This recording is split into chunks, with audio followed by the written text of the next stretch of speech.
CCLA Jayalakshmi గారు, రాయవరం సర్పంచ్ రామకృష్ణ గారు, రైతు అయినటువంటి సత్యసాయి బాబు గారు, రైతు సోదరిమణి చంద్రమళ్ళ కుమారి గారు, ఈరోజు ఒక పవిత్రమైన కార్యక్రమం. అందరికి కూడా ఒక సెంటిమెంటల్ సమస్య. మనందరికీ భూమి అనేది ఒక అటాచ్మెంట్. మన తల్లిదండ్రుల నుంచి, మన పూర్వీకుల నుంచి ఆ భూమి మనకు వారసత్వంగా వస్తూ ఉంది. కొంతమంది కష్టపడుతున్నాం, అదనంగా భూమి కొనే పరిస్థితికి వస్తుంది.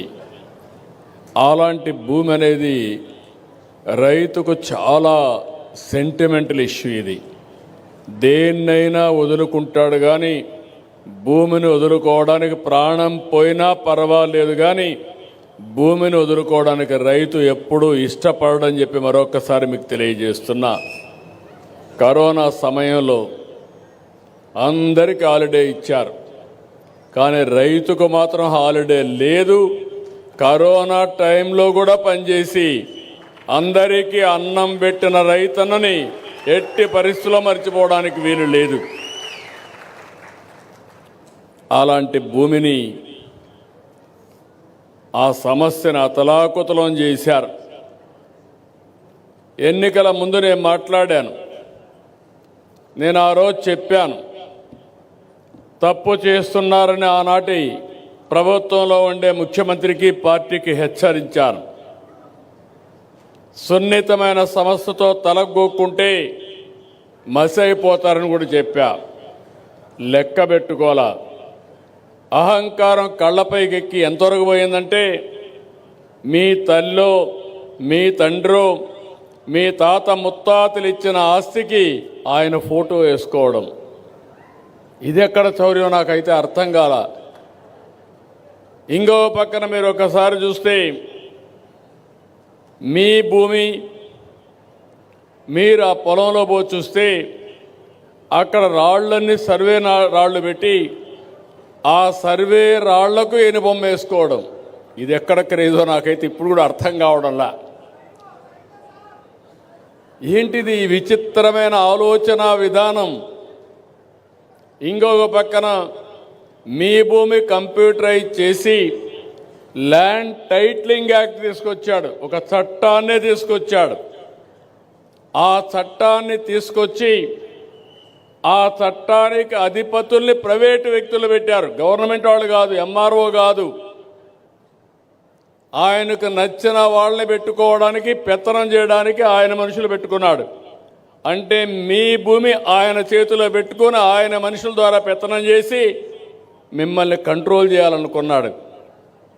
నేను చెప్పి వినకపోతే నేను ఆ రోజు ల్యాండ్ టైటిలింగ్ యాక్ట్ని, పట్టాదారు పాస్ పుస్తకాన్ని దగ్ధం చేసే పరిస్థితికి వచ్చారు. మీరు అందరూ చూసుంటారు. అలాంటి పరిస్థితి తీసుకొచ్చాడు. నేను ఒకే మాట చెప్పాను, ఇంకో పక్క మీ భూములు ఆయన సొంత మనుషులు కంప్యూటర్లో పెట్టుకొని ఎక్కడో అమెరికాలో పెట్టుకున్నారు. ఏ తమ్ముళ్ళు ఊహించారా నేను అడుగుతున్నా.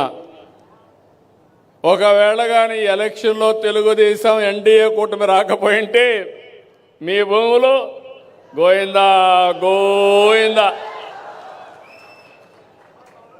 అవునా కాదా? అవునంటే చేతులపై ఎత్తండి.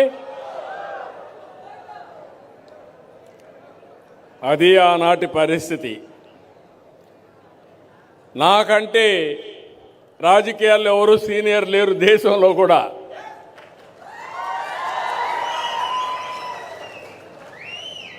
నేను చాలామందిని చూశాను. నిన్న మొన్న వచ్చిన వాళ్ళు ఇంత ప్రమాదకరమైన ఆలోచనలు చేశారంటే చాలా బాధ కలుగుతుంది. నేను ఆ రోజు ఒక హామీ ఇచ్చాను, మీకు గట్టిగా చెప్పాను, మీ ఆస్తులు మీకు భద్రత ఇది ఉండాలి. మీ భూమి, మీ హక్కు వేరే వాళ్ళ ఫోటో ఉండడానికి వీలు లేదు. రాజముద్రతో మళ్ళీ మీకు పట్టాదారు పాస్ పుస్తకాలు ఇస్తానని చెప్పాను. అదే సమయంలో ల్యాండ్ టైటిలింగ్ యాక్ట్ రద్దు చేస్తానని చెప్పాను. రెండో సంతకం దాని మీదనే పెట్టాను. నేను మెగా డిఎస్సి పెట్టి రెండో సంతకం ల్యాండ్ టైటిలింగ్ యాక్ట్ రద్దు చేశాను. ఇంకొక విషయం కూడా ఇక్కడ మీరు గుర్తుపెట్టుకోవాలి. రైతుకు భూమి అనేది ఆస్తే కాదు, ఇది మీకు జీవనాధారం, మీ కుటుంబానికి భద్రత, మీ భవిష్యత్తుకు నమ్మకం. అది ఎకరా కావచ్చు, అర్ధ ఎకరా కావచ్చు, 5 సెంట్లు కావచ్చు, కనీసం ఇంటి జాగా కావచ్చు. అదే మీరు జీవితంగా ఒక నమ్మకంగా ఒక భరోసాగా పెట్టుకుంటారు. అందుకని ఆ రోజుల్లో మీరు చాలా బాధపడ్డారు. నేను కొన్ని ప్రదేశాలకు వెళ్ళాను. కొత్తగా 22A అని తీసుకొచ్చారు. మీ భూమి కానీ ఎవడైనా ఒక రౌడీ అడిగితే ఇవ్వకపోతే, రాజకీయ నాయకుడు అడిగితే ఇవ్వకపోతే దాని మీద 22A పెట్టేశారు. మీ భూమి గవర్నమెంట్ భూమి అయిపోయింది. మీరు కుయ్యో మరో అంటే ఇనే నాదుడు లేడు. కడాన మీ బాధలు చూసిన తర్వాత నేను కూడా ఏమీ చేయలేని నిస్సహాయ స్థితికి పోయి నాలాంటి వాడిని ఏం చేశారో మీరు చూశారు, చట్టం లేకుండా. ఇంకా మీలాంటి వాళ్ళు ఒక లెక్క వీళ్ళకని అడుగుతున్నా. అందుకే ఎక్కడికక్కడ మీరు భయపడిపోయారు. సమయం వచ్చినప్పుడు చూసుకుందాం అనుకున్నారు. సమయం వచ్చింది, బ్యాలెట్ని బద్దలు కొట్టారు. 94% స్ట్రైక్ రేటుతో గెలిపించారు. అప్పటి నుంచి నేను ఆలోచించా. ఈరోజు ఈ విషయం మాట్లాడిన తర్వాత మిగిలిన విషయాలు మనం మాట్లాడుకుందాం. ఈరోజు మీరందరూ గుర్తుపెట్టుకోవాలి, ఈ యొక్క భూమి రికార్డులు ఆంధ్రప్రదేశ్లో, ఎందుకంటే నేను 9 ఏళ్ళు ముఖ్యమంత్రిగా ఉన్న సమైక్య ఆంధ్రప్రదేశ్కి, తెలంగాణలో రికార్డు చూశాను, ఇక్కడ రికార్డు చూశాను. ఇక్కడ బ్రిటిష్ పాలన, తెలంగాణలో నిజాం పాలన. ఈ రెండు పరిపాలనలో తెలంగాణలో భూములు ఒకరి భూములు ఒకరికి ఇచ్చేసేవాళ్ళు. ఆ రోజు నిజాం ఇష్ట ప్రకారం ఎవరన్నా అడిగితే ఒక భూమి 5 ఎకరాలు దానం చేసి ఇంకొకరు వస్తే వాళ్ళకు కూడా 5 ఎకరాలు ఆ 5 ఎకరాలు వాళ్ళకి ఇచ్చేసేవాడు. ఆ విధంగా హైదరాబాద్ మొత్తం చూస్తే ఎక్కడ చూసినా డిస్ప్యూట్ ల్యాండ్. కానీ బ్రిటిష్ వాళ్ళు నాకు చిన్నప్పటి నుంచి జ్ఞాపకం, తర్వాత కూడా మనం ఫాలో అయ్యాం. ఇప్పుడిప్పుడు తీసేశాను. ఎంఆర్ఓ అప్పుడు తహసీల్దార్ ఆఫీస్ ఉండేది, కొంతమంది జ్ఞాపకం ఉంటుంది. ఏసీ రూమ్లో కూర్చొని పరదా కట్టుకొని ఒక ప్యూన్ ఒకటి పెట్టి దాన్ని ఎనిక్కి ముందుకు లాగేవాళ్ళు, అంటే పంక ఊదేవాళ్ళు. అప్పుడు విఎంలు ఉన్నారు, కేఎంలు ఉన్నారు, కరణాలు ఉన్నారు, కరణాలు మున్సిపల్ ఉన్నారు. ఆ కరణం రాసే లెక్క ఆ అక్షరాలు ఎవడికి అర్థంగా అయ్యేటి కాదు, గొలుసు కట్టు రాత. ఇంకా విలేజ్ మున్సిపల్ ఉండేవాళ్ళు. మున్సిపల్ అయితే పెత్తందారి, ఇక్కడ కూడా రాయవరపు మున్సిపల్ ఉన్నాడు పెద్ద ఆయన, మంచి ఆయన, ప్రజల కోసం పనిచేశాడు. కానీ చాలామంది మున్సిపల్ కంట్రోల్ కోసం పనిచేశారు. అవన్నీ నేను చూశాం. కానీ ఎన్టీ రామారావు గారు ముఖ్యమంత్రి అయిన తర్వాత ఒకే మాట అన్నాడు, ఇది నా భూమి, నా హక్కు, నీ పెత్తనం ఏంటని సినిమా కూడా తీశాడు, మీకు జ్ఞాపకం ఉంటుంది. బ్రిటిష్ వాళ్ళ పైన పోరాడినప్పుడు ఆ సినిమాలో కూడా డైలాగ్ చెప్పి దాని ప్రకారమే మున్సిపల్ని, కేఎంల కరణాలని రద్దు చేసింది మొట్టమొదటిసారిగా చరిత్రలో ఎన్టీ రామారావు గారు అని చెప్పి నేను మీకు తెలియజేస్తున్నా. ఇక్కడ కంటే తెలంగాణలో పండుగలు చేసుకున్నారు.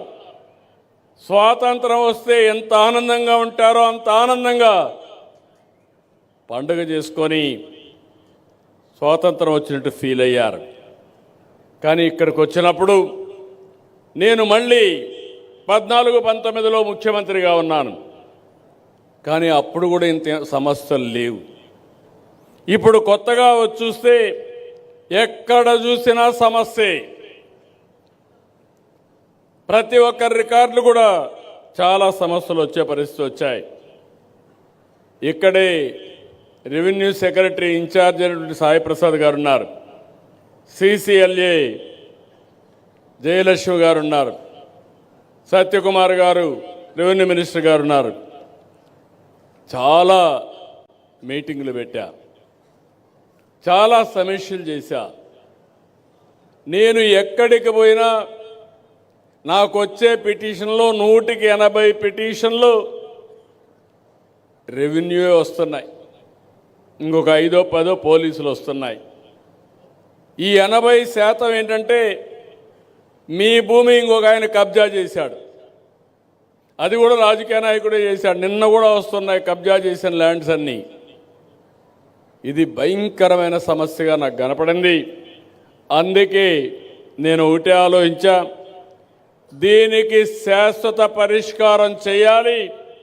తిరిగి ఏ ఒక్క వ్యక్తి కూడా బాధపడకుండా ఈ సమస్యని పరిష్కారం చేయాలని ఈరోజు మీ దగ్గరికి వచ్చాను. నేను ఈరోజు వచ్చానంటే మీరు గుర్తుపెట్టుకోవాలి, నేను కూడా ఇక్కడ కోప్పడ్డాను.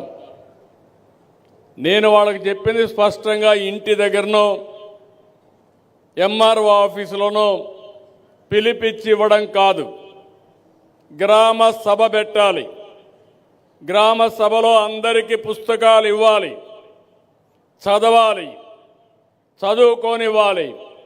చదువు రాని వాళ్ళుంటే, చదివిన వాళ్ళుంటే పక్కన పెట్టుకొని మీ పుస్తకం మీరు చదువుకొని అన్నీ కరెక్ట్గా ఉంటే, పేరుతో సహా అన్నీ కరెక్ట్గా ఉంటే ధృవీకరించుకొని ఈకేవైసీ తీసుకొని మీకు ఇమ్మన్నాను.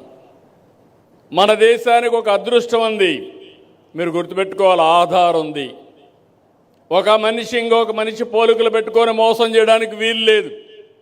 ఇప్పుడే ఇక్కడ చూశారు వేలిముద్ర, లేకపోతే ఫేషియల్ రికగ్నిషన్. ఇవన్నీ అయిన తర్వాత ఆఫీసర్ కూడా ఆటోమేటిక్గా ఆవిడ కూడా వేలిముద్ర వేస్తేనే ఓపెన్ అవుతుంది. రేపు నాకు తెలియదు ఎవరో వేసేసారంటూ కుదరదు. అలాంటి వ్యవస్థ ఆవిడకి కూడా ఉంటుంది. ఇక్కడ మీకు ఇస్తారు, మీకు ఇచ్చినప్పుడు కూడా వేలిముద్ర కానీ మీ ఫేషియల్ రికగ్నిషన్ చూసుకున్న తర్వాతనే ఇస్తారు. దీనివల్ల ఎక్కడా మోసాలు జరగవు. ఇంకో పక్క ఎంఆర్ఓ ఆఫీస్ ఉంది, లేకుంటే ఒకప్పుడు అధికార యంత్రాంగం ఉంది, బాధ్యత లేకుండా చేశారు, లింక్ డాక్యుమెంట్స్ లేకుండా చేశారు. ఒక ఆర్డర్ పాస్ చేస్తే ఎందుకు పాస్ చేశారో దానికి ఆధారాలు కూడా లేకుండా కొన్ని ఇక్కడ పోయే పరిస్థితి వచ్చింది. ఇప్పుడు అందుకే అన్నీ కూడా సర్వే చేపిస్తున్నాం, ఒక పద్ధతి ప్రకారం చేస్తున్నాం. ఇది అయిన తర్వాత మీ రికార్డ్స్ అన్ని బ్లాక్ చైన్లో టెక్నాలజీ ఉపయోగించి పెడుతున్నాం. మీరు ఆ విషయం గుర్తుపెట్టుకోవాలి. మీకు ఇచ్చిన పట్టాదారు పాస్ పుస్తకాన్ని మీరు చూశారు, ఇది ఎవ్వడు ట్యాంపర్ చేయలేడు. మీ పుస్తకాలు, మీ యొక్క డాక్యుమెంట్స్ ఎక్కడైతే ఎంఆర్ఓ ఆఫీసులో కంప్యూటర్లో క్లౌడ్లో ఉంటాయో దాన్ని కూడా ఎవ్వరు కూడా ట్యాంపర్ చేయలేరు. ప్రపంచంలోని best technology block chain technology, ఎలాంటి ట్యాంపర్ చేయడానికి వీలు లేకుండా ఉండే టెక్నాలజీ.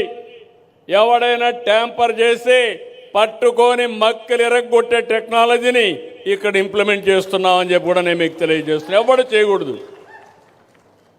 అది వస్తే ఇంక మీకు ఇబ్బంది లేదు. ఈరోజు మీరు ఇక్కడ చూశారు, మీరు ఎక్కడైనా సరే స్కానింగ్ చేసి మీ పుస్తకంలో ఒకసారి ఆ స్కానింగ్ చేస్తే మీ భూమి మీ పేరుతో ఉందా లేదా అని ఆటోమేటిక్గా తెలిసిపోతుంది. ఎవరైనా మీకు డౌట్ ఉంటే ఖర్చు కూడా లేదు, ఫోన్ ఉంటే ఒకసారి స్కానింగ్ చేసుకొని చూసుకోండి. నిద్రపోయేటప్పుడు ఒకసారి చూడండి, నిద్ర లేచినప్పుడు ఒకసారి చూడండి. మీ భూమి మీ పేరుతో ఉందా లేదా ఒకసారి చెక్ చేసుకొని హాయిగా పడుకొని నిశ్చింతగా పడుకునే పరిస్థితి తేవాలనేది నా అభిమతం. అందుకనే ఈ కార్యక్రమానికి శ్రీకారం చుట్టాను. ఇంకో పక్కన మీరు అమెరికాలో ఉన్నా, ఇక్కడ మీ ఊర్లో ఉన్నా, మీ పొలానికి ఒకవేళ కానీ కొంతమందికి దారి తెలియకపోతే, బయట ఉండే మీ పిల్లలు తెలియకపోతే నేరుగా క్యూఆర్ కోడ్ పెట్టి గూగుల్ మ్యాప్లో నేరుగా నీ పొలం దగ్గరికి తీసుకుపోతుంది. ఆ బాధ కూడా లేదు. ఇప్పుడు ఇలాంటి ఫీచర్స్ అన్నీ పెట్టి క్యూఆర్ కోడ్ పెట్టాం. లింక్ డాక్యుమెంట్స్ కూడా బ్రిటిష్ వాళ్ళ పీరియడ్ నుంచి ఉండే లింక్ డాక్యుమెంట్స్ అన్నీ కూడా కలెక్ట్ చేస్తా. ఓసారి మనకు ఆర్కైవ్స్లో కొన్ని రికార్డ్స్ ఉంటాయి, అవి కూడా కంప్యూటరైజ్ చేస్తాం. అవన్నీ కూడా డేటా వేర్ హౌసింగ్లో పెడతాం. మిగిలిన రిలవెంట్ డాక్యుమెంట్స్ అన్ని క్లౌడ్లో పెడతాం. ఎప్పటికప్పుడు ఎలాంటి అవకతవకలు లేకుండా చేసే బాధ్యత మాదని నేను మీ అందరికీ హామీ ఇస్తున్నా. ఈరోజు మీరు ఒకసారి చూస్తే వీళ్ళు చేసిన పనికి మళ్ళా రీసర్వేలు చేసి 6,688 గ్రామాల్లో రీసర్వే పూర్తయింది. 4,783 గ్రామాల్లో పాసు పుస్తకాలను ముద్రించాం. 22,33,000 పాసు పుస్తకాలు సిద్ధంగా ఉన్నాయి. మండపేట నియోజకవర్గం 36,032 పాసు పుస్తకాలు పంపిణీ చేయాలని నిర్ణయించాం. తనిఖీలో కొన్ని లోపాలు కూడా వచ్చాయి జిల్లాలో.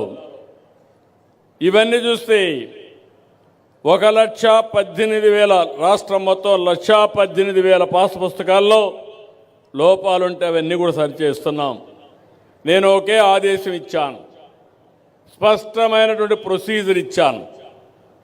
ఇవన్నీ కూడా సర్వే అయిపోయిన తర్వాత మీ దగ్గరకు వచ్చి ఎక్కడ మీ భూమి ఏ పేరుతో ఉంది, ఏ జాయింట్ ఎల్ఎం ఉంది, ఒరిజినల్ సర్వే నెంబర్ ఎంత ఉంది, ఎన్ని జాగాల్లో డిఫరెంట్ ఎల్ఎంలు ఉన్నాయి, అవన్నీ కూడా తీసుకొస్తారు.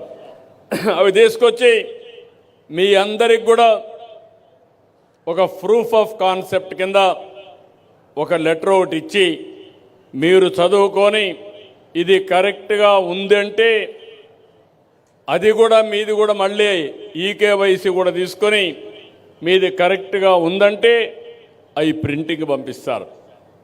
ప్రింటింగ్ పంపించిన తర్వాత మళ్ళీ ఆ ప్రింట్తో వస్తే పుస్తకాలు వస్తాయి, అవి కూడా మీ దగ్గర తీసుకొస్తారు, మళ్ళా చదివినిపిస్తారు.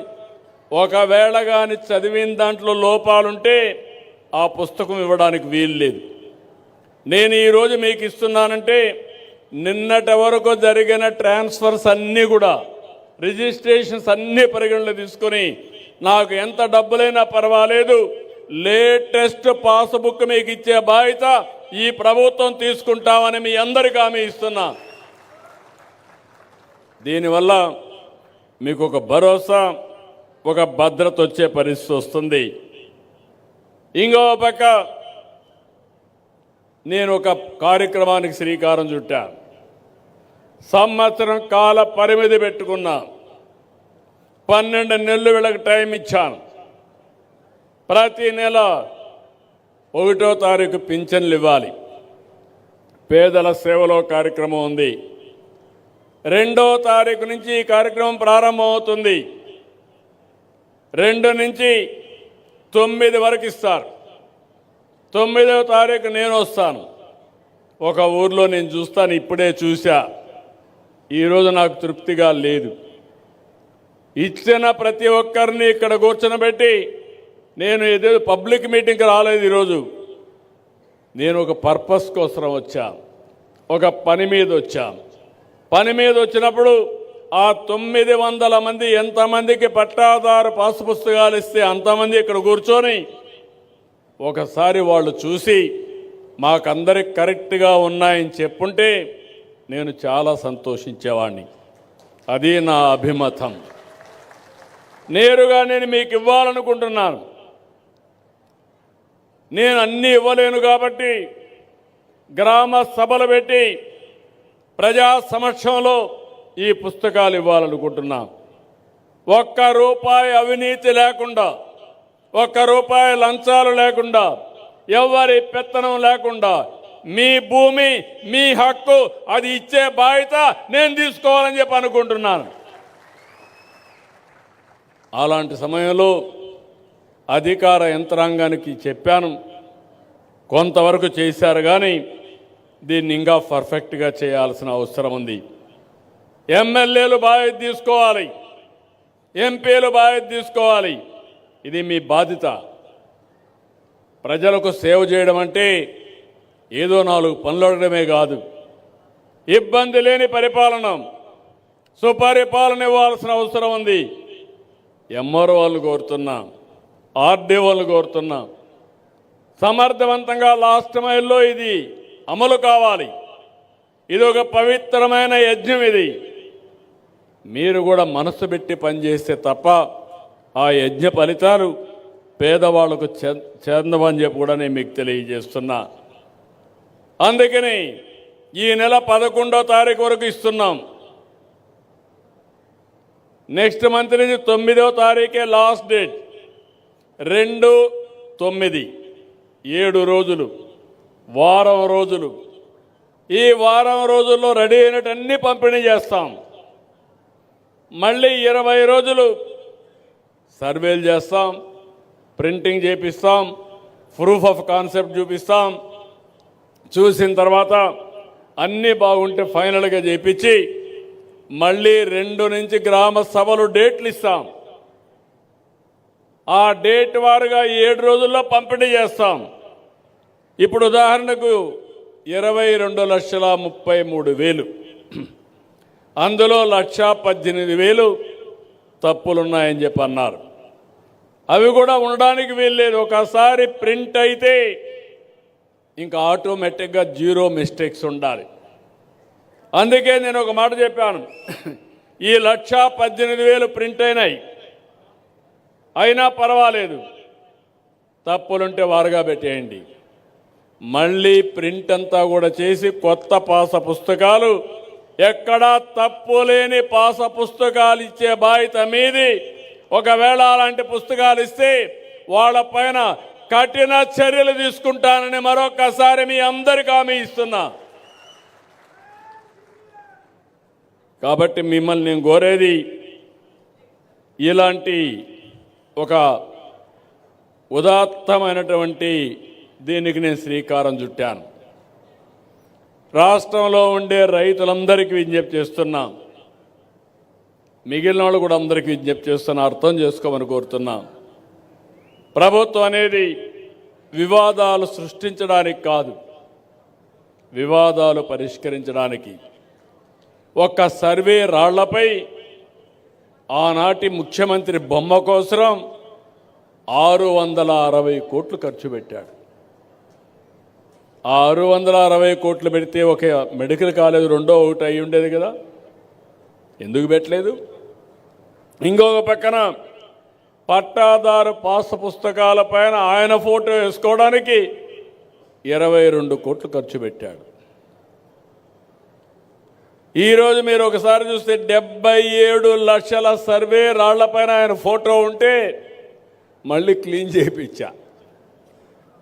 ఎందుకంటే చాలామంది ముందుకు వచ్చారు, మా భూమి తెల్లవారితో నిద్రలేసి ఈయన ముఖం చూడడం ఏంటి అని అంటే, మళ్ళా నాకు ఆ క్లీన్ చేసే బాధ్యతకు అదనంగా ఖర్చు. ఏం చెప్పాలి తమ్ముళ్ళు? ఇవన్నీ కూడా పూర్తి చేశాం. ఈరోజు ఇవన్నీ చేసి తప్పులు నేరాలు ఎక్కడా లేకుండా, ఇంకొక పక్కన ఈరోజు 17,000 గ్రామాల్లో ఈ కార్యక్రమాన్ని స్టార్ట్ చేశాం. ROR, F lines, resurvey, assignment ఇవన్నీ కూడా దాదాపు 29 అంశాలపైన ఫిర్యాదులు రాగా వాటన్నిటిని పరిష్కారం చేస్తున్నాం. 22A తప్పుడు రికార్డులో బెదిరించి అవన్నీ చేసేటన్ని కూడా నోట్ చేస్తున్నాం. 22A భూముల్ని ప్రైవేటు భూములను తొలగించడం ద్వారా చాలామందికి ఆ జాబితాను తొలగిస్తున్నాం. మాజీ సైనికులు, స్వాతంత్ర సమర యోధులు, రాజకీయ బాధితులు, వీరికి నిర్దేశించినటువంటి 8 డాక్యుమెంట్లో ఒక్క డాక్యుమెంట్ ఆధారం ఉన్నా అది తీసుకొని ఆ నిషేధ జాబితా నుంచి తొలగిస్తున్నాం. ఇంకో పక్కన యజమానులు తమ భూమిని కన్వర్షన్ చేసుకోవాలంటే నాలా చట్టం ఉండేది. ఆ నాలా చట్టాన్ని రద్దు చేశాం. ఇప్పుడు ఏ రైతు కూడా మళ్ళీ ఎంఆర్ఓ ఆఫీసు పోకుండా స్వేచ్ఛగా మీ భూమి అమ్ముకోవడానికి కూడా వీలు కల్పించాం. ఇంకో పక్కన ఒకప్పుడు అన్ని జాయింట్ కలెక్టరే చూసేవాడు, మళ్ళా ఆర్డీఓకి అధికారం ఇచ్చాం. ఇప్పుడు నేను ఒకటే చెప్తున్నా, ఇంత మునుపు కూడా చెప్పాను మీ జాయింట్ కలెక్టర్కి, జాయింట్ కలెక్టర్స్కి ఒక సంవత్సరం ఈ బాధ్యత అప్పచెప్తున్నాం. ప్రతి నెల నేను మిమ్మల్ని అందరినీ కోరుతున్నాం. ఇప్పుడు మీకు పట్టాదారు పాస్ పుస్తకం ఇచ్చాం. ఇచ్చిన తర్వాత ఐవీఆర్ఎస్ అడుగుతున్నాం. తప్పులు చెప్పొద్దండి. ఏదైనా నేను అభిప్రాయం అడిగితే వాస్తవాలు చెప్తే మెరుగైన పరిపాలన ఇవ్వడానికి అవకాశం వస్తుంది. మీరు ఒక్క విషయం గుర్తుపెట్టుకోవాలి, ఈ ప్రభుత్వం ఇంతవరకు చాలా తప్పులు, తొందరపాట్లు జరిగాయి. స్వార్థంతో చేశారు, లాలూచ రాజకీయాలు చేశారు, కబ్జా చేసి పొలాలు కొట్టేయాలని చెప్పి చూశారు. అందుకే ఇవన్నీ కరెక్ట్ చేయడానికి 1.0 రీసర్వే చేసి ఇవన్నీ కూడా రైతుల్ని భయోందనలకు గురి చేశారు. ఇప్పుడు దీన్ని మళ్ళా రీసర్వే చేశాం. 6,688 గ్రామాల్లో గ్రామ సభలు పెట్టాం. రైతుల నుంచి 2,79,712 అర్జీలు వస్తే స్వీకరించాం. 100% డిస్పోజ్ చేశాం. సబ్ డివిజన్ కోసం ఫీజు ఉంటే మాఫీ చేశాం. మీకు వారసత్వంగా ఆస్తుంటే మీరు పిల్లలకి ఇవ్వాలంటే అంత మునుపు డబ్బులు ఛార్జ్ చేస్తే 100 రూపాయలు పెట్టి మీరు ఇచ్చుకునే స్వేచ్ఛ కూడా ఇచ్చాం. ఎక్కువ ఉంటే 1000 రూపాయలు పెట్టి బాగా తగ్గించి ముందుకెళ్ళాం.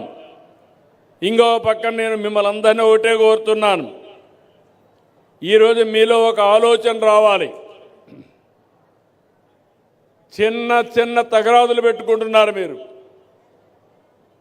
అన్నదమ్ములు, తల్లి కొడుకులు, తల్లి కూతుర్లు ఒక సెంటు విషయంలో గొడవపడి పోలీస్ స్టేషన్ పోతున్నారు. దీనివల్ల నష్టపోయేది మనమే, గౌరవం పోయేది మన కుటుంబాంది. మన బంధువుల మధ్య ఉండే తగరాదులు కూడా మనం పరిష్కారం చేసుకోలేకుండా నేను ఎక్కడ పోయినా నాకు ఇచ్చే పరిస్థితికి వస్తున్నారు. నేను ఒక్క విషయం చెప్తున్నాను, నేను కూడా మీ మారి గ్రామం నుంచే వచ్చా.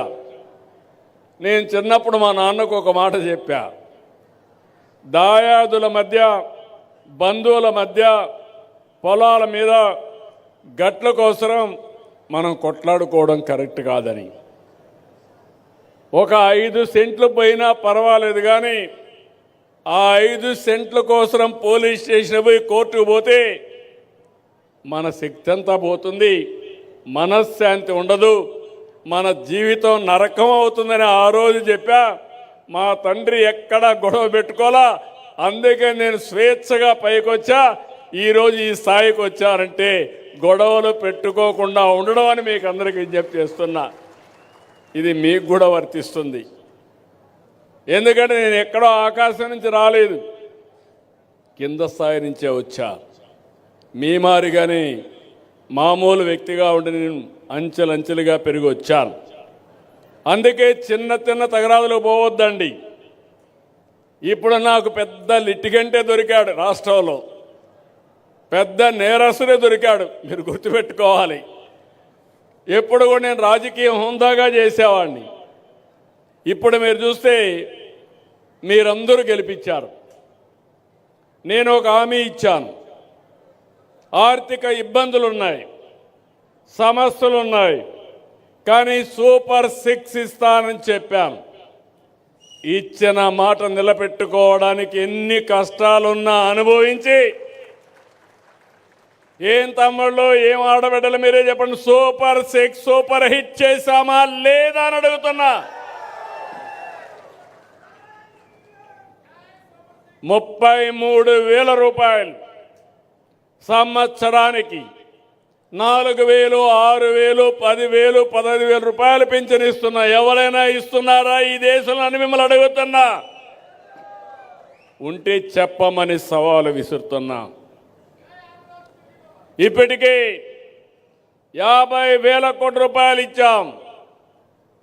ఇప్పుడే రైతులున్నారు, అన్నదాత సుఖీభవ 2 ఇన్స్టాల్మెంట్లు ఇచ్చాం. ఇంకోటి కూడా ఇవాళ ఇస్తాను. ఇంకొక పక్క అన్నదాత పండించిన పంటకి మీరు ఇంత మునుపు ఎన్ని అవస్థలు పడేవాళ్ళు. ఇప్పుడు గిట్టుబాటు ధర ఇస్తానని చెప్పి ఎంఎస్పి కోసం 24 గంటల్లో మీ అకౌంట్లో డబ్బులు వేసామా లేదా అని మిమ్మల్ని అడుగుతున్నా. వేసామంటే గట్టిగా చప్పట్లు కూడా చెప్పండి. రాజకీయ నాయకులకు కావాల్సింది మీరు అభినందిస్తే అడిషనల్గా కిక్ వస్తుంది, మీరు నమ్ముతున్నారని ఇంకొంచెం పని ఎక్కువ చేస్తారు. అట్ట కాకుండా పని అయిపోయింది, ఆయన ఏమైతే నాకేంటి అని ఉంటే తప్పుడు ప్రచారం చేసే వ్యక్తులకి మీరు ఆస్కారం ఇచ్చినట్టు అవుతుంది. తప్పుడు వ్యక్తుల్ని ఖండించి మంచిని ప్రోత్సహిస్తే మనకు మన కుటుంబానికి మంచి జరుగుతుంది. ఆ విషయం మీరు గుర్తుపెట్టుకోవాలి. తల్లికి వందనం చెప్పాం. ఎంతమంది పిల్లలుంటే అంతమందికి ఇస్తా అన్నాం. ఈరోజు గర్వంగా చెప్పగలుగుతున్నా, 7 మంది పిల్లలుంటే 1,05,000 రూపాయలు 7 మందికి ఆ తల్లి అకౌంట్లో వేసామా లేదా? 3 గ్యాస్ సిలిండర్లు ఉచితంగా ఇస్తానన్నా, ఇచ్చామా లేదా? ఆడబిడ్డలు చెప్పండి మీరే. ఇంకో పక్కన స్త్రీ శక్తి ఉచిత ప్రయాణ సౌకర్యం, ఫ్రీగా తిరగాలంటే ఆడబిడ్డలు మొత్తం ఎక్కడ తిరగాలన్నా తిరిగే సౌకర్యాన్ని ఏర్పాటు చేశాం. అంటే ఇవే కాకుండా ఆటో డ్రైవర్లకు ఇచ్చాం, మత్స్యకారుల సేవలో కార్యక్రమాన్ని ఇచ్చాం. ఇలాంటి కార్యక్రమాలు చేనేత కార్మికులకి రాయితీ కింద కరెంట్ ఇస్తున్నాం, ఇవన్నీ చేశాం. ఈరోజు ఒక పక్కన సూపర్ 6 సంక్షేమ కార్యక్రమాలకు పెద్దపీట వేశాం. ఇంకో పక్కన స్పీడ్ ఆఫ్ డూయింగ్ బిజినెస్ అనే పేరు పెట్టి పెద్ద ఎత్తున పెట్టుబడులు ఆకర్షించాం. నేను మెగా డిఎస్సి పెడతా అన్నాను, ఎన్నో ఇబ్బందులు కలిగించారు. కోర్టులకు వెళ్ళారు, సుప్రీంకోర్టు వరకు వెళ్ళారు. అన్ని క్లియర్ చేసి సంవత్సరం లోపల ఏదైతే మెగా డిఎస్సి పెట్టి ఉద్యోగాలు ఇచ్చిన పార్టీ ఎన్డీఏ అని చెప్పి కూడా నేను మీకు తెలియజేస్తున్నా. మొన్ననే 6,500 మంది పోలీస్ కానిస్టేబుల్ని రిక్రూట్ చేశాం. ఇప్పటి వరకు దగ్గర ప్రైవేటు వ్యవస్థలో ఒక 4-5 లక్షల మందికి ఉపాధి కల్పించాం. నిన్న మొన్న మీరు చూశారు, దేశంలో వచ్చిన పెట్టుబడుల్లో 25.3% మన రాష్ట్రానికి వచ్చాయంటే అది ఇక్కడుండే ఎన్డీఏ ప్రభుత్వం యొక్క సామర్థ్యత అని మీ అందరికీ విజ్ఞప్తి చేస్తున్నా. నేను కానీ, మిత్రుడు పవన్ కళ్యాణ్ గారు కానీ, ఇంకో పక్క బీజేపీ అధినేత ప్రధానమంత్రి నరేంద్ర మోడీ గారు, ఈ 3 కూడా మీరు చూస్తే ఇది డబల్ ఇంజిన్ సర్కారే కాదు, 3 ఇంజిన్ బుల్లెట్ ట్రైన్. ఇది దూసుకెళ్తున్నాం, టెక్నాలజీ బుల్లెట్ ట్రైన్. ఈరోజు మీరు చూస్తే ఒక పని కాదు, ఒక పక్క అభివృద్ధి, ఒక పక్క సంక్షేమం. ఒకప్పుడు మీ రోడ్లు మీరు చూశారు, ఈరోజు మట్టి లేని పరిస్థితి ఉంటే నేను ఒకటే చెప్పాను మా అధికారులకి, గుంతలుగానుంటే మీ పని భరతం పడతానని చెప్పి ఎక్కడికక్కడ గుంతలు లేని రోడ్లు, పాట్ హోల్స్ లేని రోడ్లు, మీ ప్రయాణం ఎక్కడికి పోవాలన్నా సుజావుగా ఉండే విధంగా చేసే బాధ్యత నాదని మీ అందరికీ హామీ ఇస్తున్నా. నిన్ననే రోడ్లు వేయడంలో పుట్టపర్తి జిల్లాలో గిన్నీస్ రికార్డ్. 2 రోజుల్లో 40 కిలోమీటర్ రోడ్డు వేశారు. రాత్రి మగుళ్ళలో పనిచేశారు. నేషనల్ హైవేల మీద శ్రద్ధ పెట్టాం, స్టేట్ హైవేల మీద శ్రద్ధ పెట్టి రోడ్లన్నీ బాగా చేశాం. కడాన మీరు చూస్తే కరెంటు ఛార్జీలు పెంచేసి వెళ్ళాడు. అప్పుడు రెగ్యులేటరీ కమిషన్ కూడా వేశాడు, ట్రూ అప్ ఛార్జెస్ అని పెట్టాడు. నేను చెప్పా, ఇంకా పెంచే పని లేదు, సమర్థత సత్తా ఉండే ప్రభుత్వం. అవసరమైతే ఆ రోజు చెప్పాను కరెంటు ఛార్జీలు తగ్గిస్తాం కానీ పెంచనని చెప్పి ఒకే మాట చెప్పాను. అవునా కాదని మిమ్మల్ని అడుగుతున్నా.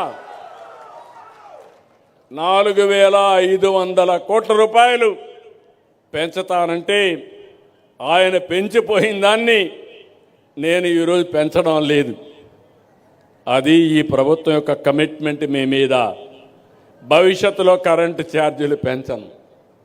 మీరు బ్రహ్మాండంగా హాయిగా నిద్రపోవచ్చు. ఆ విషయం మీరు గుర్తుపెట్టుకోవాలి.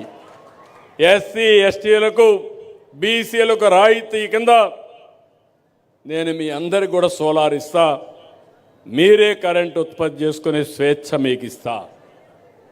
ఇలాంటివన్నీ కూడా ఈరోజు జరుగుతున్నాయి. ఇంకో పక్కన మీ అందరికీ ఒకటే విజ్ఞప్తి చేస్తున్నా. ఇప్పుడు కొత్త కాన్సెప్ట్ తీసుకొచ్చాను, స్పీడ్ ఆఫ్ డెలివరింగ్ గవర్నెన్స్. ఏదో వ్యాపారస్తులకు పనులు చేయడమే కాదు, నన్ను గౌరవించింది, మమ్మల్ని గౌరవించేది, ఈ పార్టీకి అండగా ఉండేది పేద ప్రజలు. కాబట్టి మీకోసం మన మిత్ర ఒక యాప్ తీసుకొచ్చా, వాట్సాప్ గవర్నెన్స్ తీసుకొచ్చా. రేపు మీరెవ్వరు కూడా ఎక్కడికి పోయే పని లేకుండా మీ ఇంట్లో కూర్చొని దర్జాగా ఏ పని కావాలన్నా మీరు దబాయించేసుకునే కార్యక్రమానికి శ్రీకారం చుట్టాను. క్యాస్ట్ సర్టిఫికేట్ కావాలన్నా, ఇన్కమ్ సర్టిఫికేట్ కావాలన్నా, మీకు ఏ పని కావాలన్నా, కడాన మీకు ఫోన్లో టైప్ చేయడం తెలియకపోతే మెసేజ్ పెడితే ఏఐ ద్వారా మెసేజ్ని కన్వర్ట్ చేసి మళ్ళా పని చేసి ఆ మెసేజ్ని మీకు చెప్పే బాధ్యత నేను తీసుకుంటానని చెప్పి కూడా నేను మీకు తెలియజేస్తున్నా. ఒక సేవకుడుగా ఉంటా, ఒక అన్నగా ఉంటా. అదే మరిగా మీ అందరికీ ఎక్కడా ఇబ్బంది లేనటువంటి సుపరిపాలనకు నాంది పలకతా. అది నా బాధ్యత. ఇంకో పక్క మీరు ఒకసారి చూస్తే ఇండ్ల దగ్గర కూర్చొని పని చేసుకున్న రోజులు వస్తున్నాయి. వర్క్ ఫ్రమ్ హోమ్ చదువుకొని ఉంటే పొలాల్లో పనులు చూసుకుంటూ, అవసరమైతే తల్లిదండ్రులు చూసుకుంటూ ఇంటి దగ్గరనే కూర్చొని పనిచేస్తూ రోజులు వస్తున్నాయి. నాలెడ్జ్ ఎకానమీలో మీరెవ్వరూ ఊహించిన విధంగా గూగుల్ అయితే $15 బిలియన్ అంటే దగ్గర దగ్గర 1,35,000 కోట్ల రూపాయలు పెట్టుబడులు పెట్టి డేటా సెంటరు, ఏఐ సెంటర్ని మన విశాఖపట్నంలో పెడుతున్నారంటే ఇటీవల కాలంలో ఏ రాష్ట్రంలో ఇంత పెద్ద ఎత్తున పెట్టుబడులు రాలేదు. అది మనం సాధించిన ఘనత. ఇలాంటివి అనేక కార్యక్రమాల్లో మనం ముందుకు పోతున్నాం. ఇంకొక పక్కన ఈరోజు నేను ఇలాంటివి చేసి టూరిజం నిన్నే చూశారు. విజయవాడలో అమరావతిలో ఆవకాయ అమరావతి ఫెస్టివల్స్ ప్రారంభించాం. ఇక్కడే వస్తే మీరందరూ ఒకటి అడిగారు. ఇక్కడికి వచ్చినప్పుడు జగ్గన్న తోట ప్రబల తీర్థం. ఇది శతాబ్దాలుగా కోనసీమ ప్రజల భక్తి విశ్వాసాలు గౌరవిస్తూ జగ్గన్నపేట ప్రబల తీర్థాన్ని రాష్ట్ర పండుగగా జరపాలని నిర్ణయించాను. నిన్నే క్యాబినెట్లో నిర్ణయించాను. ఇది ఒక పండుగే కాదు, 400 సంవత్సరాల నుంచి వారసత్వంగా వస్తున్నటువంటి ఆధ్యాత్మిక సాంస్కృతిక ఉద్యమం. ప్రతి ఏటా కనుమ పండుగ, నిన్నటి వరకు న్యూ ఇయర్ అయింది, రేపు సంక్రాంతి వస్తూ ఉంది. సంక్రాంతి కన్క్లూడింగ్ ఫంక్షన్ కింద మనం కనుమ చేసుకుంటాం. అందులో ఈ ప్రాంతంలో అయితే గోదావరి జిల్లాలు అనగానే గుర్తొచ్చేది కోడి పందాలు. అయితే ఒకటే కోరుతున్న, జోదాలు వద్దు. మనకు ఒక మెంటాలిటీ కూడా ఉంది, జాక్పాట్ ఎప్పుడూ వేస్తూ ఉంటాం, దానివల్ల నష్టాలు కూడా జరుగుతున్నాయి. మన ఆలోచన విధానంలో పాజిటివ్గా ఆలోచించుకొని మన వారసత్వాన్ని పరిరక్షించుకుందాం. కానీ మన వారసత్వాన్ని బలహీనత చేసుకొని జోదాలు అడిగే పరిస్థితి వస్తే అది మంచిది కాదు. కోడి పందాలు చూద్దాం, వినోదం కింద చూద్దాం, కానీ జోదం కింద కాదని మరొకసారి మీ అందరికీ విజ్ఞప్తి చేస్తున్నా. ఇక్కడికి వస్తే జగ్గన్న తోట మనం చూస్తే శివుని 11 రూపాలైన ఏకాదశ రుద్రులు ఒకే చోట దర్శనం ఇవ్వడం దేశంలోనే అరుదైన సందర్భం. వాడపల్లి విశ్వేశ్వర ప్రభలు, కాట్రేనికోన మహేశ్వర ప్రభలు, భీమవరం త్రయంబక ప్రభలు, నల్లజర్ల త్రిపురాంతక ప్రభలు, నేదునూరు శ్రీకంఠ ప్రభలు, ముమ్మడివరం కాళాగ్ని రుద్ర ప్రభలు, మొగల్తూర్ నీలకంఠ ప్రభలు, పాలకొల్లు మృత్యుంజయ ప్రభలు, గంగాల కురువు అగ్రహారం సర్వేశ్వర ప్రభలు, గంగాల కురువు సదాశివ ప్రభలు, పుల్లేటి కుర్రు శ్రీముఖేశ్వర ప్రభలు. అంటే 11 రూపాలైనటువంటి ఇవన్నీ కూడా 11 పురాతన శైవ ఆలయాల నుంచి వచ్చే ప్రభలు ఒకే వేదిక పైన కొలువివ్వడం ఈ ఫంక్షన్ ప్రత్యేకత. ఇది ఒక వారసత్వం. ఇది కూడా ప్రభలు మోసుకుంటూ భక్తితో కౌశిక నది దాటి ఊరేగింపుగా మహా అద్భుతంగా వచ్చి దగ్గర మీరు చూస్తే ఇది ఒక ఆచారం కింద కాకుండా శివభక్తి, ప్రకృతి, ప్రజల మధ్య ఉన్న బంధానికి ప్రతీక. ఇది ఆలయాల గ్రామాల ఐక్యతకు నిదర్శనం అని చెప్పి నేను మీకు తెలియజేస్తున్నా. ఇలాంటి అరుదైన ఏకాదశ రుద్రులు సాంప్రదాయాన్ని రాష్ట్ర పండుగ గుర్తించడం ఇది ఒక చరిత్ర, ఎంతో ఆనందం. దగ్గర 5 లక్షల మంది ఈ కార్యక్రమానికి వస్తున్నారు. అలాంటి కార్యక్రమాన్ని బ్రహ్మాండంగా జయప్రదం చేసి భవిష్యత్తులో ఈ ప్రాంత వారసత్వాన్ని కాపాడతామని మరొక్కసారి మీకు తెలియజేస్తున్నా. అదే సమయంలో మీ అందరికీ ఒక అప్పీల్ కూడా చేస్తున్నా. మనం అందరం కూడా చరిత్రలో నరకాసురుడిని వధిస్తే ఇప్పుడు ఏం చేస్తున్నారు? దీపావళి జరుపుకుంటున్నాం, అవునా కాదా? ఎందుకు అని నేను అడుగుతున్నా మిమ్మల్ని. దేనికోసరం పంపించావు సరే, కానీ ఎవ్రీ ఇయర్ మనం దీపావళి జరుపుకుంటున్నాం.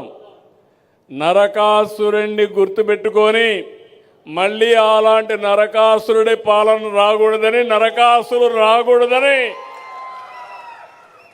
మంచికి చెడుకు వ్యత్యాసాన్ని బేరీ చేయడానికి దీపావళి రోజున నరకాసురుడు తలుచుకొని అది చెడు అని ఖండిస్తున్నాం. అది మన సాంప్రదాయం, మనకొచ్చిన వారసత్వం. మన పండుగలన్నిట్లో కూడా కొన్ని మీనింగ్లు ఉన్నాయి, మీరు గుర్తుపెట్టుకోవాలి. సంక్రాంతి చేస్తున్నాం, నేను అడుగుతున్నా, కొత్తగా పంటలన్నీ వస్తాయి. సంక్రాంతి అనగానే పిండి వంటలు, కొత్తగా వచ్చిన పంటలతో పిండి వంటలు చేసి మన బంధువులందరినీ పిలిపించుకొని ఆనందంగా ఊర్లో జరుపుకునే పంట. పండుగ, ఇంకో పక్క భోగి పండుగ చేసుకుంటున్నాం. భోగి పండుగ ఎందుకు చేసుకుంటున్నాం? చిన్నప్పటి నుంచి చూసేవాడిని. పాత వస్తువులన్నీ భోగిలో వేసి భోగి కాల్చి ఆ నీటితో స్నానం చేస్తే మంచి జరుగుతుంది, శుభం జరుగుతుందని చెప్పి మన సాంప్రదాయం. పశువుల పండుగ చేస్తాం, మన పశువుల్ని పూజిస్తాం. అంటే దేనికి పూజిస్తాం? ఆ పశువులు మన ఆస్తి. మనకు పనులు చేయడానికి ఒకప్పుడైతే ఎద్దులే, ఇప్పుడు ట్రాక్టర్లు వచ్చాయి, కానీ ఇప్పుడు పాలు ఇచ్చే పరిస్థితి వచ్చింది. ఇంకో పక్కన ప్రకృతి కోసం కనుమ పండుగ చేసుకుంటాం. ప్రకృతిని ఆరాధించడం మన సాంప్రదాయం. నేను అందుకనే ఒకప్పుడు గోదావరి ఫెస్టివల్లో అఖండ హారతి ప్రారంభించా. నా అదృష్టం మూడవసారి మళ్ళా గోదావరి ఫెస్టివల్ పుష్కరాలు నేనే నిర్వహిస్తున్నా. సమైక్య ఆంధ్రప్రదేశ్లో 12 ఏళ్లకు ఒకసారి గోదావరి పుష్కరాలు వస్తాయి, అప్పుడు నేనే ముఖ్యమంత్రి. మొన్న గోదావరి పుష్కరాలు 14 తర్వాత వస్తే అప్పుడు నేనే ముఖ్యమంత్రి. ఇప్పుడు మూడోసారి పుష్కరాలు వస్తే మళ్ళా ముఖ్యమంత్రిగానే పుష్కరాలు చేస్తున్నాం. ఇది చూసినప్పుడు ఒక సంతోషం, ఎందుకంటే నేను కొత్త సాంప్రదాయానికి శ్రీకారం చుట్టాను. రేపు మార్చి లోపల పోలవరం పూర్తి చేసి జాతికి అంకితం చేసే బాధ్యత తీసుకుంటాం. ఇది ఒక చరిత్ర, మామూలు చరిత్ర కాదు. నా జీవిత ఆశయంగా పెట్టుకున్నా. పోలవరం పూర్తి చేసి 40 సంవత్సరాలుగా మీరు చూస్తే 3000 టీఎంసీ నీళ్లు సముద్రం పాలవుతున్నాయి. ఇందులో ఒక 200-300 టీఎంసీ మనం ఉపయోగించుకుంటే ఇంకా కరువనే మాట లేదు. మీరందరూ కాటన్ దొర విగ్రహాలు పెట్టి పూజిస్తారు. దేనికోసం అడుగుతున్నా? దేనికోసం? ధవళేశ్వరం బ్యారేజ్ కట్టాడు, అంతే కదా? ఇన్నేళ్ళైంది, మర్చిపోయారా? ఆయన ఈ దేశం అయింది బ్రిటిష్ తరపున వచ్చాడా లేదా? ఆయన ఎందుకు గుర్తుపెట్టుకున్నాం? మంచి చేశాడు, రైతును ఆదుకున్నాడు, నీళ్ళు ఇచ్చాడు. మంచి చేసిన వాడు ఏ దేశమైనా గౌరవించాలనేది మన సాంప్రదాయం. అవునా కాదా అని మిమ్మల్ని అడుగుతున్నా. ఇప్పుడు నాకు ఎంత ఆనందం అంటే, నేను పోలవరాన్ని ఒక యజ్ఞం మారిగా ప్రారంభించాను. సోమవారం పోలవరం చేసుకున్నా. 2019లో ఓడిపోకపోతే 2021లో పూర్తి అయిపోయేది. ఇప్పుడు ఏమైంది? పోలవరం గోదావరిలో ముంచేశారు. అప్పట్లో మళ్ళీ వచ్చాం. 4,400 కోట్ల రూపాయలతో పనిచేసినటువంటి డయాఫామ్ వాళ్ళు పోతే నేను వస్తానే మళ్ళీ కేంద్రం కూడా ఒప్పుకొని 1000 కోట్లు పెట్టి మళ్ళా డయాఫామ్ వాళ్ళు కట్టాం. ప్రాజెక్టు కాస్ట్ పెరిగింది, అయినా కూడా పూర్తి చేస్తున్నాం.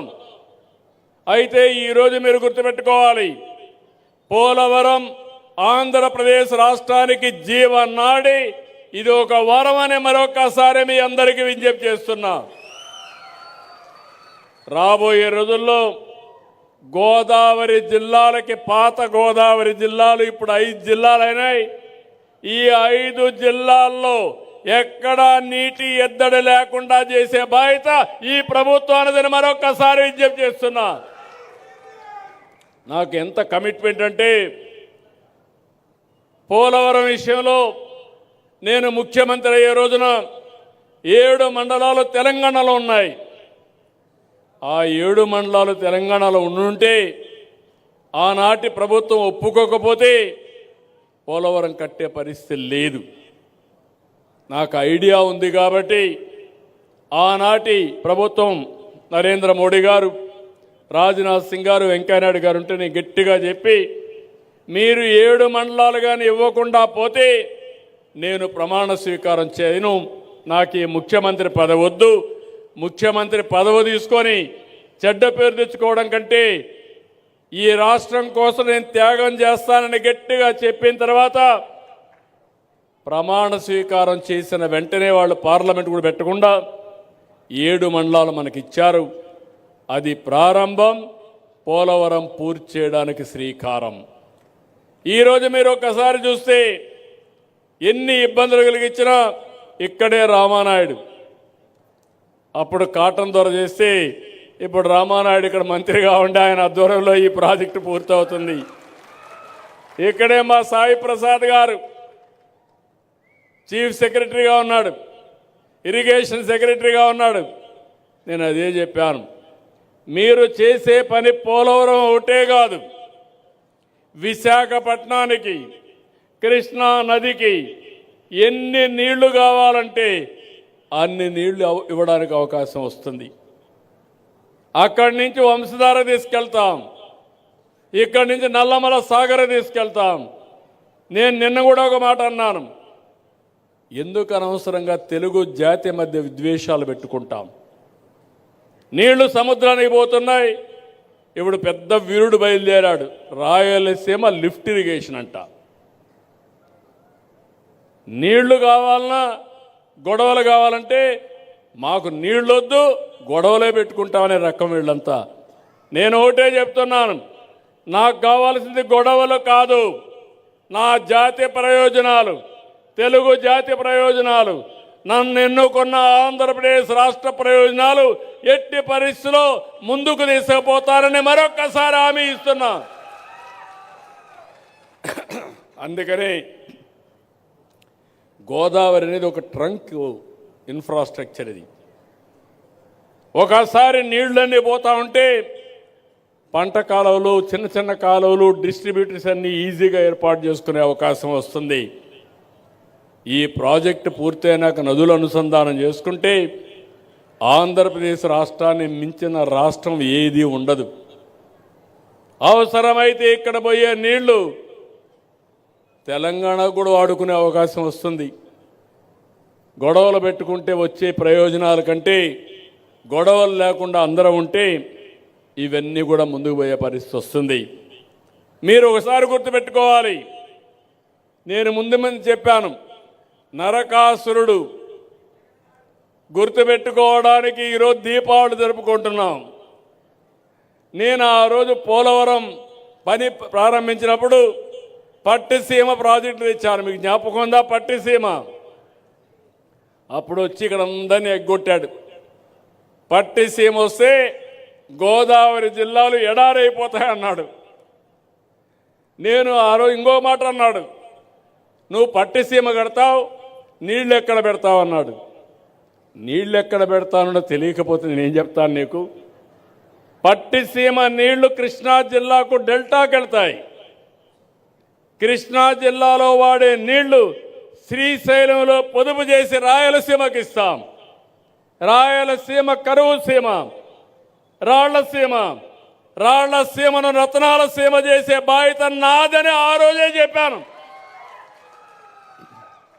100 టీఎంసీ నీళ్లు తీసుకుపోయి కృష్ణా డెల్టాకి నీళ్ళిచ్చా.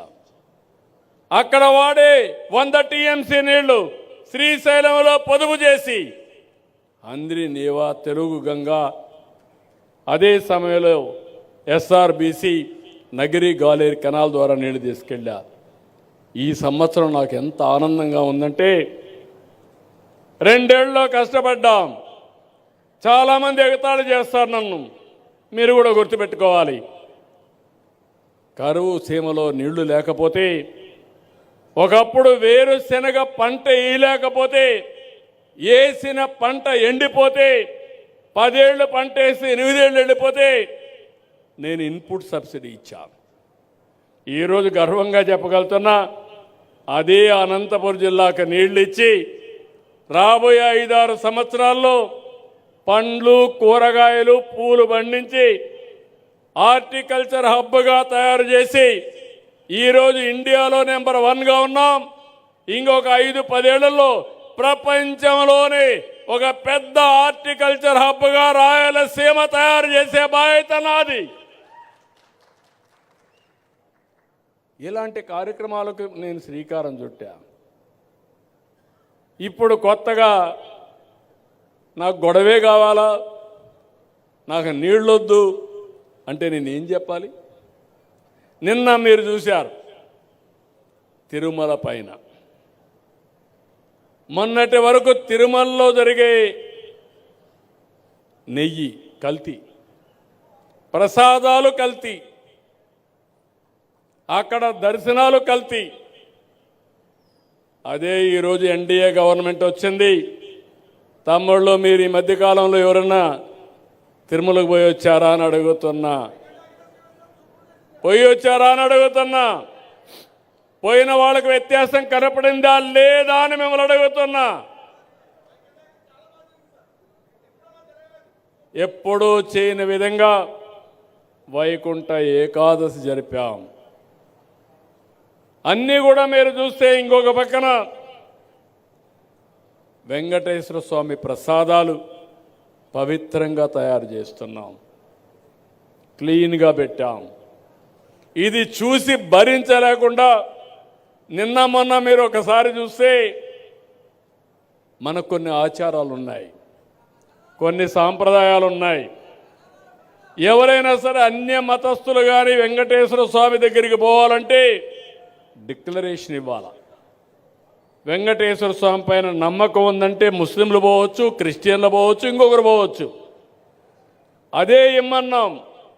అదే ఇమ్మంటే నేను ఎళ్లను నిలిపేసిన వ్యక్తి వెంకటేశ్వర స్వామిని గురించి మాట్లాడితే నా ఇంటి కుల దైవం పవిత్రతను కాపాడే బాధ్యత నాదని మరొకసారి మీ అందరికీ హామీ ఇస్తున్నా.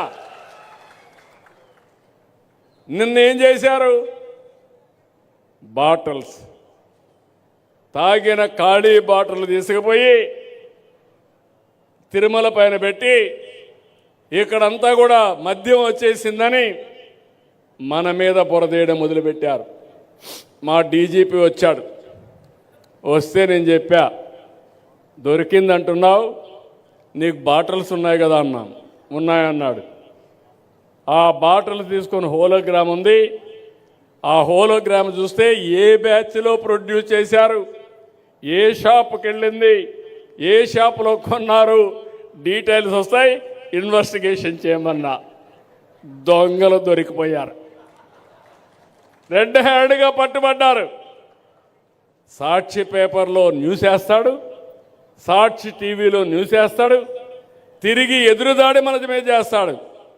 నేను చాలా అప్రమత్తంగా ఉన్నా. ఎందుకంటే నేనే ముఖ్యమంత్రి బాబాయిని చంపినప్పుడు తెల్లవారి నారాసుర రక్త చరిత్ర అయిపోయింది. ఆ రోజు నేను జాగ్రత్తగా ఉండుంటే గేమ్ ఈజ్ ఓవర్, ఇంత వచ్చే ఇబ్బంది వచ్చేది కాదు. ఇప్పుడు కూడా నన్ను మోసం చేయాలనుకుంటున్నారు. అందుకే నేను చెప్పా, డేగ కన్ను పెట్టా ఈ రాష్ట్రంలో. ఎవడు ఎక్కడ తప్పు చేసినా రెడ్ హ్యాండెడ్గా పట్టుకుంటా, తాట వలస్తాను కానీ ఎవడిని వదిలిపెట్టాను. ప్రజా రక్షణ కోసం చేయాలన్నా లేదా తమ్ముళ్ళు? ఏమమ్మా చేయాలన్నా లేదా తల్లి? రాష్ట్రాన్ని సర్వనాశనం చేశారు. గంజాయిని వాణిజ్య పంట చేశారు. నేను ఆ రోజు కూడా మీకు ఒక మాట చెప్పాను, ఏ సమస్య అయినా పరిష్కారం చేస్తాను కానీ గంజాయికి అలవాటు అయిపోతే అలాంటి చేయడం చాలా కష్టం. ఒకసారి అలవాటు అయిపోయిన మన పిల్లలు గంజాయి మానుకోలేరు. అది ఒక వ్యసనం, ఒక అబ్సెషన్. మనిషి ఏదైనా పోగొట్టు ఉండడు కానీ ఆ సమయంలో తీసుకోకపోతే ఉండలేని పరిస్థితి వస్తాడు. అలాంటి రాష్ట్రాన్ని భ్రష్టు పట్టించి ఇప్పుడు నేను ఒకటే పెట్టాను, డేగ కన్ను పెట్టా. దాని మీద కూడా ఈగలను పెట్టి ఒక వ్యవస్థను పెట్టి మెర్సిలెస్గా కొడుతున్నా. నేను ఒక మాట చెప్పాను, మా ఆడబిడ్డల జోలికి ఎవడైనా వస్తే, మత్తులో కూడా నువ్వు అత్యాచారం కానీ ఇలాంటివి చేస్తే, అఘాయిత్యాలు చేస్తే అదే చివరి రోజు ఈ భూమి మీదని హెచ్చరించా, చేసి చూపిస్తున్నా. స్వేచ్ఛగా ఆడబిడ్డలు తిరిగే పరిస్థితి రావాలి. రౌడీలకు కూడా భయం ఉండాలి. ఇంకా రాబోయే రోజుల్లో ఇలాంటివన్నీ నేను ముందుకు చేసుకుంటా పోతే, ఈరోజు నిన్నే మీరు చూశారు ఇక్కడ ఎంత బాధాకరం అంటే, విశాఖపట్నంలో ఒక సుధాకర్, ఒక అడ్వకేట్, ఒక డాక్టర్ కోవిడ్ సమయంలో అడిగింది మాస్క్. దేనికోసం? సేఫ్టీ కోసం. నేను ట్రీట్మెంట్ ఇస్తాను, కష్టపడతాను, ఒక మాస్క్ ఇప్పించండి, వేసుకున్న మాస్కే వాడితే మన కోవిడ్ వచ్చే ప్రమాదం ఉంటుందని ఒక్క మాట అడిగితే ఈ నాయకులకు అహం వచ్చింది.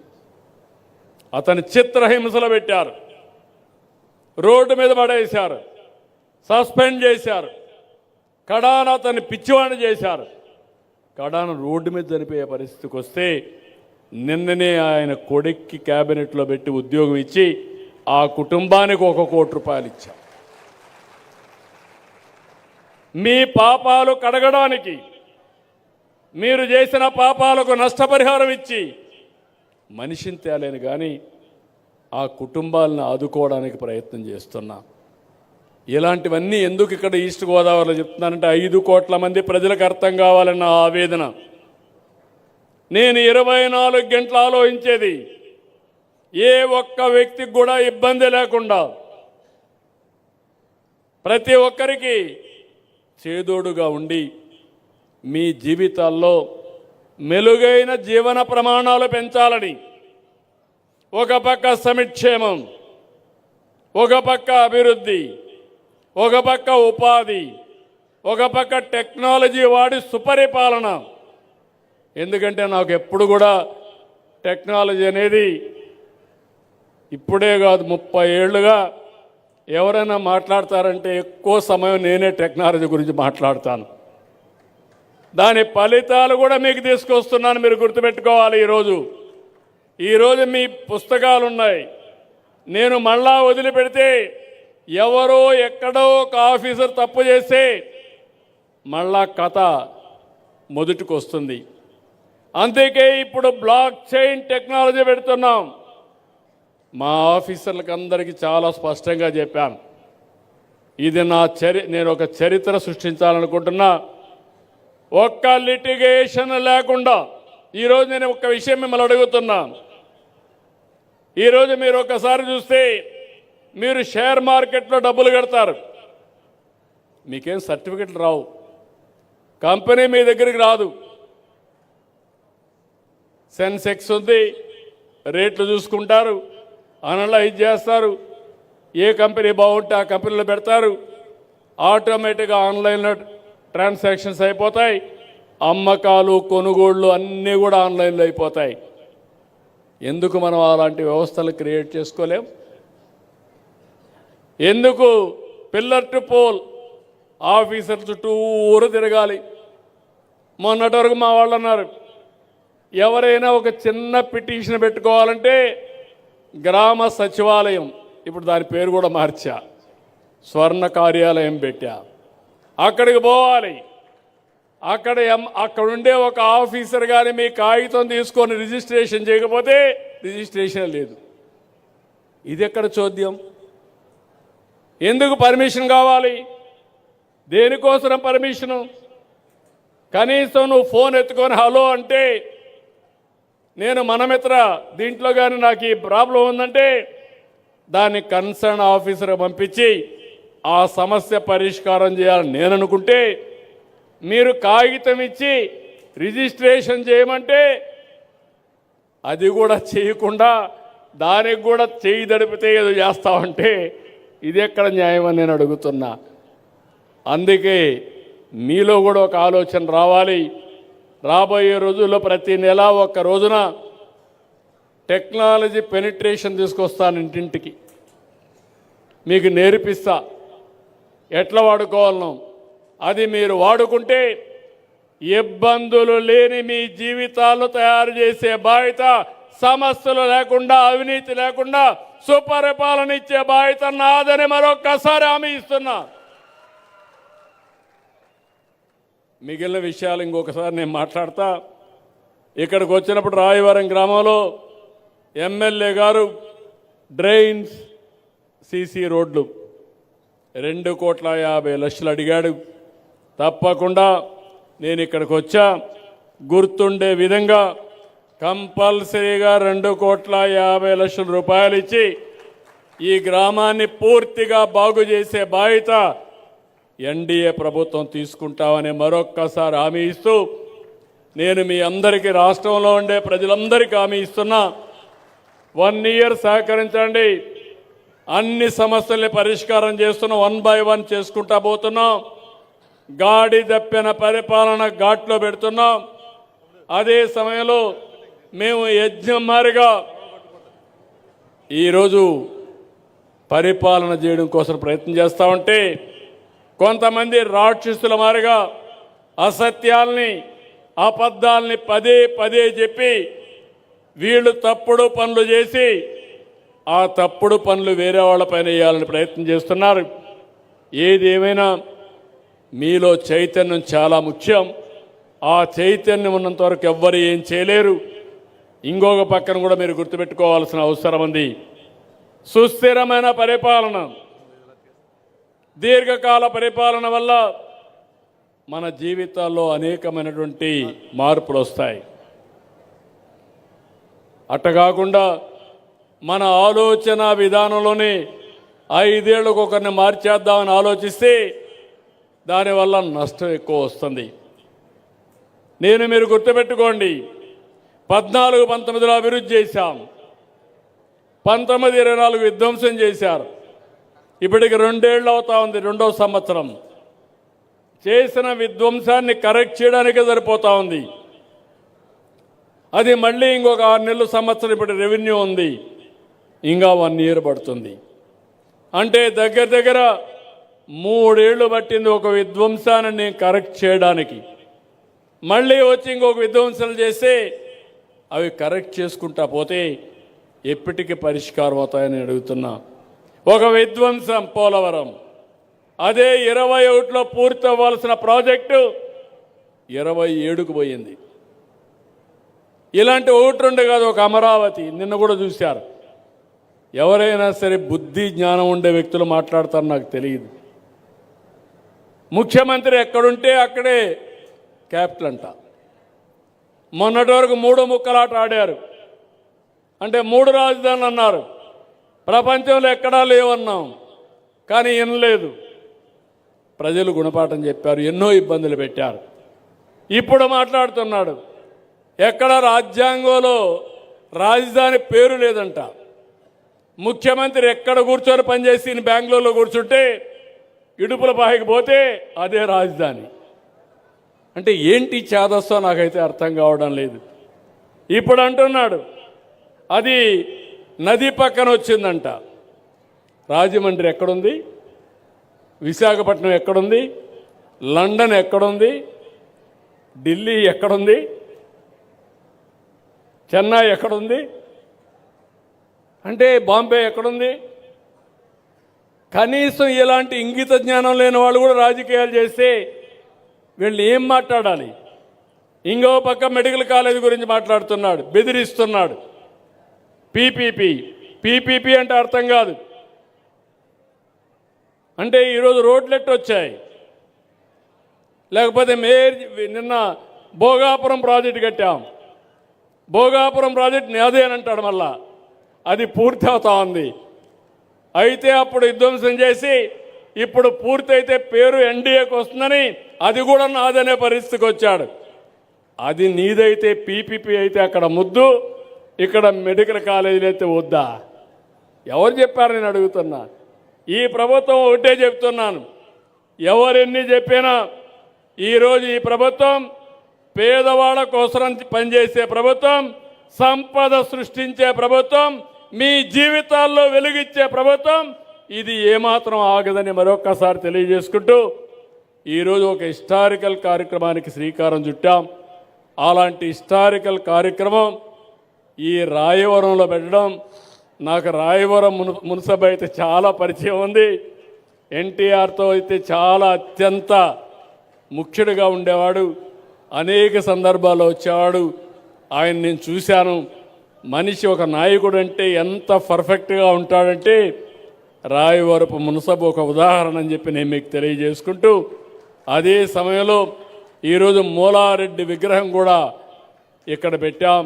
తెలుగుదేశం అంటే నమ్మకమే కాకుండా ఫౌండర్ మెంబర్గా ఉండి ఎన్ని ఇబ్బందులు వచ్చినా తెలుగుదేశం జెండా మోసిన ఏకైక వ్యక్తి మూలారెడ్డి గారు. ఆయనకు కూడా ఈరోజు దండేసే అవకాశం వచ్చింది, నివాళులర్పించే అవకాశం వచ్చింది. ఇవన్నీ జరిపిన దానికి మీ అందరినీ అభినందిస్తూ, మిమ్మల్ని చూస్తే ఇక్కడే ఉండాలనిపిస్తుంది కానీ మళ్ళా కార్యకర్తల మీటింగ్ ఉంది, ఇంకా చాలా పనులు ఉన్నాయి. అందరికీ ధన్యవాదాలు. Thank you. ఇదొక చరిత్ర. ఈ చరిత్ర చిరస్థాయిగా ప్రజల సమస్యల్ని పరిష్కారం చేయడం కోసం ముందుకు తీసుకెళ్లాల్సిందిగా మిమ్మల్ని అందరినీ కోరుకుంటూ సహకరిస్తారని చెప్పి ఆశిస్తూ అందరికీ నమస్కారాలు. జై హింద్. ఒక చారిత్రక వేదికగా ఈ మండపేట నియోజకవర్గాన్ని, ముఖ్యంగా ఈ రాయవరం గ్రామాన్ని నిలిపినటువంటి